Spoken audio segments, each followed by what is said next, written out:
मुख्यमंत्री एकनाथ शिंदेंचा जनाधार बदनामीत बुडाला। नमस्कार, मी रेणुका नाडकर आणि आपण पाहताय समर्थन लाईव्ह। मुख्यमंत्री एकनाथ शिंदेंचा वसईतील जनाधार आयुक्त अनिल कुमार पवार आणि बेकायदा बांधकाम माफिया शहजाद खान, अरशद चौधरी आणि इर्शाद खान यांनी बदनामीत बुडवला। त्यामुळे लोकसभा निवडणुकीच्या तोंडावर मुख्यमंत्री एकनाथ शिंदेंना जनाधाराची चिंता भेडसावत आहे। वसईच्या 2.5 विधानसभा मतदारसंघामध्ये एकनाथ शिंदे यांचा मूळ शिवसेनेत असताना राजकीय प्रभाव होता। एकनाथ शिंदे यांचे वसईत विशेष योगदान नव्हते, परंतु केवळ आनंद दिघेंचे राजकीय वारसदार म्हणून एकनाथ शिंदे यांच्याबद्दल वसईकर जनतेत एक जिव्हाळा होता। हितेंद्र ठाकूर यांच्या 35 वर्षांच्या राजकीय सत्तेच्या विरोधात वसईकर जनतेत मोठा आक्रोश आहे। त्या मुद्द्यावर वसईकर जनतेची एकनाथ शिंदे यांनी सहानुभूती मिळवली। सुदैवाने एकनाथ शिंदे मुख्यमंत्री झाले आणि यामुळे एकनाथ शिंदे यांच्याकडून वसईकर जनतेच्या अपेक्षा अधिक होत्या। दुर्दैवाने एकनाथ शिंदे यांनी वसईकर जनतेच्या अपेक्षांना गंभीरपणे घेतले नाही आणि वसईत त्यांच्या प्रती असलेला जिव्हाळाही पुढे राहिला नाही। पाहूयात यावरील हा खास रिपोर्ट। एकनाथ शिंदे मुख्यमंत्री झाल्यानंतर त्यांनी डी गंगाथरन हे आयुक्त पाठवले। डी गंगाथरन यांची बदली झाली आणि नंतर अनिल कुमार पवार हे आयुक्त म्हणून आले आणि वसईत बेकायदा बांधकाम माफियांनी बाजार मांडला। अनिल कुमार पवार यांच्याच काळात बेकायदा बांधकामांची नगरी म्हणून बदनाम झाली। आयुक्त अनिल कुमार पवार यांची शहजाद खान, अरशद चौधरी आणि इर्शाद खान या बेकायदा बांधकाम माफियांच्या सौदेबाजीत भागीदारी राहिली, परंतु बेकायदा बांधकामांशी आपला संबंध नाही असं दाखवण्यासाठी आयुक्त अनिल कुमार पवार यांनी बेकायदा बांधकामांच्या प्रश्नावर तक्रारी न ऐकण्याचं धोरण स्वीकारलं। शहजाद खान, अरशद चौधरी आणि इर्शाद खान या बांधकाम माफियांनी इतकी बेकायदा बांधकामं केली की हरित वसईला बिहारच्या पायरीवर उभे केले। अनिल कुमार पवार या बेकायदा बांधकाम माफियांच्या तालावर इतके नाचले आणि नाचत आहेत, ज्यामुळे वसई विरारच्या जनतेचा पालिका प्रशासनावरून आणि एकनाथ शिंदे यांच्या भूमिकेवरून विश्वास उडाला। कायदा, शासन निर्णय आणि IAS आयुक्त अनिल कुमार पवार यांनी शहजाद खान, अरशद चौधरी आणि इर्शाद खान या बेकायदा बांधकाम माफियांच्या नादी लागून इतकी पायमल्ली केली की राज्याचे मुख्यमंत्री एकनाथ शिंदे यांची वसईकर जनतेच्या प्रती असलेली प्रतिमा, विश्वासार्हता आणि अस्मिताच मलिन झाली। बेकायदा बांधकामांचा प्रश्न पत्रकारांनी मांडल्यानंतर आम्ही काय करणार?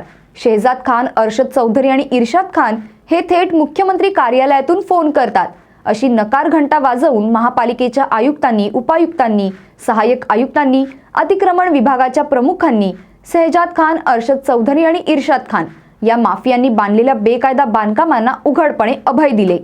बहुजन विकास आघाडीचा राजकीय डोलारा बांधकामांच्या व्यवसायातील बिल्डरांच्या मर्जीवर उभा आहे। बिल्डरांसाठीच हितेंद्र ठाकूरांनी महापालिकेचा आग्रह धरला आणि शासनाला, सरकारला महापालिकेचा निर्णय घ्यायला भाग पाडले। हितेंद्र ठाकूर यांच्या 35 वर्षांच्या राजकीय सत्तेच्या हुकुमशाही कारभाराला ज्या करदात्या वसईकर जनतेचा विरोध होता, त्या वसईकर जनतेकडून मुख्यमंत्री एकनाथ शिंदे यांच्या काळात बेकायदा बांधकामांमुळे उद्ध्वस्त होणारी हरित वसई सुरक्षित राहील अशी अपेक्षा होती, परंतु मुख्यमंत्री एकनाथ शिंदे यांनी या अपेक्षेला मूठमाती दिली। पालघर लोकसभा मतदारसंघामध्ये 20,73,146 इतके मतदार आहेत। यापैकी हरित वसईच्या अवघ्या 2.5 विधानसभा मतदारसंघामध्ये किमान 10 लाख मतदार आहेत। या 10 लाख मतदारांमध्ये एकनाथ शिंदे यांच्या पक्षाच्या पदाधिकाऱ्यांकडे 10,000 मतदान घेण्याचा आत्मविश्वास नाही। एकनाथ शिंदे यांच्या पक्षाचे तालुका प्रमुख सुदेश चौधरी यांच्या व्यतिरिक्त लोकांच्या नागरी सोयी सुविधांच्या आणि शहराच्या विकासाच्या प्रश्नावर काम करणारा एकही पदाधिकारी मुख्यमंत्री एकनाथ शिंदे यांच्या पक्षात नाही। पालिकेच्या अधिकाऱ्यांकडून आपल्याला फायदा करून घेता येईल यासाठीच फक्त एकनाथ शिंदे यांचे फलक लावून शिंदे यांच्या पक्षाचे पदाधिकारी एकनाथ शिंदे यांचा मुख्यमंत्री पदावर असण्याचा गैरफायदा घेत आहेत। मुख्यमंत्री एकनाथ शिंदे यांनी अनिल कुमार पवार यांच्या सौदेबाजीच्या बाजारीकरणाच्या कामकाजाला लगाम घातला असता आणि शहजाद खान, अरशद चौधरी, इर्शाद खान मुख्यमंत्री कार्यालयाचे नाव वापरून बेकायदा बांधकाम करणाऱ्या अशा माफियांना दूर ठेवलं असतं, तर पालघर लोकसभा निवडणुकीच्या आधी एकनाथ शिंदे यांना राजकीय ताकद देण्यासाठी वसई विरारची जनता स्वतःहून रस्त्यावर उतरली असती। परंतु लोकसभेत उमेदवारीसाठी दावेदारी करण्यासाठी एकनाथ शिंदे यांना आज वसईकर जनतेत येऊन जनाधार तपासून घेण्याची हिंमत शिंदेंच्या पक्षाच्या पदाधिकाऱ्यांकडे नाही।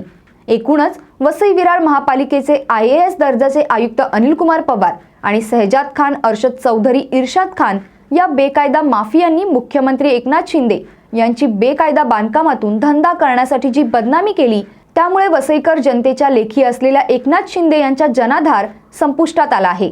युसुफ कुरेशी आणि रमजान कुरेशी यांनी केलेल्या बेकायदा बांधकामावर वसई विरार महापालिकेने कधीच कारवाई केली नाही। उलट युसुफ कुरेशीच्या बांधकामाचा मुद्दा उपस्थित झाल्यानंतर वसई विरार महापालिकेचे अधिकारी मुख्यमंत्री कार्यालयाकडे बोट दाखवतात।